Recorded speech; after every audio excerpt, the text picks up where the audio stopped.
تو یعنی سیاہی جو روشنائی ہے اس کا وجود ایک ایسا وجود ہے، وجود واحد ہے، چون سیاہی نا اس کا ایک وجود ہے تو جس کے مظاہر یعنی ظاہر ہونے کے مقامات جو ہیں حروف ہوتے ہیں۔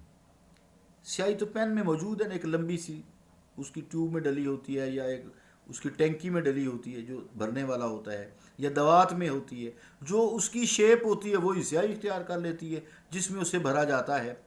تو جب الفاظ لکھے جاتے ہیں تو وہ انسان کی اپنی خواہش کے مطابق ہوتے ہیں، تو وہ یہاں اسی کو بیان کیا گیا ہے کہ سیاہی کا تو اپنا کوئی وجود نہیں ہے، جس میں ڈالو اس کی شکل اختیار کر لی جائے گی، لیکن حروف جو ہیں اس سیاہی کے ظاہر ہونے کے مقامات ہوتے ہیں۔ مطلب یہ کہ اگر حروف کی شکلیں نہ ہوں، الفاظ کی حروف کی شکلیں نہ ہوں، یا کوئی ڈرائنگ ہو، کوئی بھی ہو، نقشہ ہو، کوئی چیز بھی ہو، تو اگر اس کی کوئی اپنی شکلیں نہ ہوں تو جو روشنائی اپنا ایک وجود رکھتی ہے، اکائی ہے، وہ اکیلی ہے، اس کی کوئی بظاہر خود شکل تو نہیں ہوتی نا، وہ بے نام و نشان ہی رہتی، لوگ اس کو پہچانتا ہی نہ۔ یہاں ذرا تھوڑا سا ذہن میں یہ لائیں، کنت کنزم مخفیاً، حدیث قدسی ہے، کنت کنزم مخفیاً، میں چھپا ہوا خزانہ تھا، اللہ کریم فرماتا ہے میں چھپا ہوا خزانہ تھا، فاحببت ان اعرف، میں نے چاہا کہ میں پہچانا جاؤں، فخلقت الخلق، تو میں نے مخلوق کو تخلیق کر دیا۔ تو اللہ کی پہچان اس کی مخلوق ہے، اسی کو تعینات کہتے ہیں۔ تو سیاہی روشنی سے مثال دی ہے شاعر نے اپنے شعر میں کہ جس طرح روشنائی حروف کی اشکال شکلیں میں جلوہ فرما ہوتی ہے، جلوہ کناں ہوتی ہے، تو اسی طرح جو حروف ہیں وہ اس کو اظہار کرتے ہیں، اس کی تعینات ہیں سیاہی کی۔ اچھا اگر یہ حروف نہ ہوں، یہ شکلیں نہ ہوں، یہ ڈرائنگ نہ ہو، یہ نقشے نہ ہوں، یہ کوئی چیز ہم جو لکھتے ہیں کرتے ہیں، آپ بورڈ دیکھ رہے ہیں آج کل تو سڑکوں پہ بہت لگے ہوئے ہیں، تو یہ سارا سیاہی کا کمال ہے نا۔ تو اکائی تو سیاہی ہے، خواہ وہ پینٹ کی شکل میں ہو یا کسی شکل میں ہو۔ تو یہاں چونکہ سیاہی سے مثال دی ہے، اس وقت زمانے کی بات ہے جب سیاہی یوز ہوا کرتی تھی۔ تو مراد یہ کہ اگر یہ حروف نہ ہوں، یہ شکلیں نہ ہوں، یہ ڈرائنگ نہ ہوں، یہ لکیریں نہ ہوں، یہ گول دائرے نہ ہوں، تو سیاہی اپنے وجود کو چھپائے ہوئے تھی، اشکال نے اس کے وجود کو ظاہر کیا کہ یہ بھی کوئی چیز ہے جس کا بظاہر وجود نہیں ہے لیکن یہ وجود دیتی ہے اور اپنا اظہار کرتی ہے۔ ثابت ہوا کہ تعینات کے وجود سے، اب یہاں اللہ تعالیٰ کو سمجھیں، تعینات کنت کنز مخفیاً فاحببت ان اعرف فخلقت الخلق، یعنی تعینات کے وجود سے پہلے ذات باری تعالیٰ کا وجود اسی طرح ضروری ہے جس طرح حروف کے معرض وجود میں آنے کے لیے سیاہی کا وجود ضروری ہے۔ اگر سیاہی نہ ہو تو حروف نہیں لکھے جا سکتے، تو روشنائی کا وجود ضروری ہے۔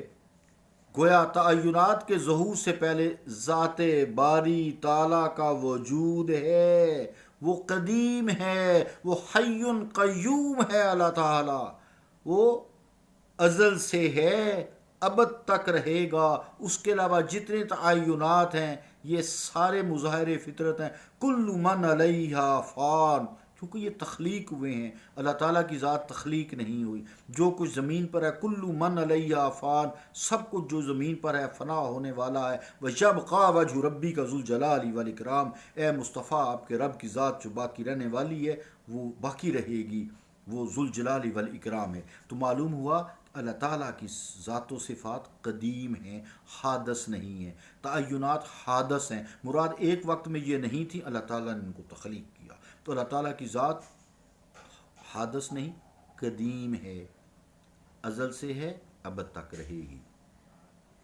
عزیزان گرامی قدر، جب کچھ بھی نہیں تھا، کنت کنز مخفیاً، اسے سیاہی دوات میں چھپی ہے نا، نظر نہیں آتی اس کے اندر کیا ہے حروف کے، اسی طرح کچھ بھی نہیں تھا، پھر اللہ تعالیٰ نے اس کائنات کو تخلیق کیا۔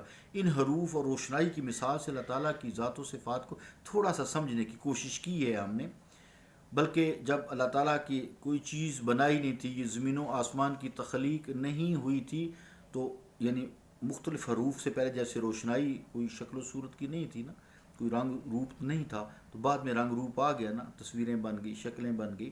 تو اس طرح روشنائی کی اپنی ظاہر کوئی صورت نہیں ہوتی، اسی طرح رب العالمین کی کوئی ظاہری صورت، شکل صورت نہیں ہے. جیسے چیزوں کا رنگ ہوتا ہے، اللہ تعالیٰ کا کوئی رنگ نہیں ہے. صبغۃ اللہ، اللہ کا رنگ. لیکن ومن احسن صبغۃ ونحن له عابدون، اللہ کا رنگ سب سے بہترین ہے اور ہم اسی کی عبادت کرنے والے ہیں. تو سیاہی کی ان گنت اشکال و صورتیں ظاہر ہوتی ہیں. کبھی مختلف صورت ہے، کوئی کیا شکل ہے، تو کبھی حروف کی شکل ہے، کبھی ڈرائنگ کی شکل ہے، کبھی تصویروں کی شکل ہے، کبھی پینٹنگ آپ دیکھ ہی رہے ہیں، اس کو اتنا سمجھانے کی ضرورت نہیں ہے. کبھی ریاضی میں ہیں، کبھی حروف ہیں، کبھی لائنز ہیں. اسی طرح عزیزان گرامی قدر، جیسے سیاہی اپنی صورت جو ہے اس کی اثر اس سے پاک ہے، اپنی صفات ظاہر کرنے کے لیے لوگ اس سیاہی کو حروف میں لاتے ہیں، لائنز میں لاتے ہیں، تصاویر میں لاتے ہیں. اسی طرح ذات باری تعالیٰ صورت و شکل سے پاک ہے. البتہ تعینات کی شکل میں اس کی جلوہ گری ضرور پائی جاتی ہے کہ اس سے اس کی ذات و صفات کا پتہ چلتا ہے، جیسا کہ روشنائی اور حروف کی مثال سے میں نے بات واضح کی ہے.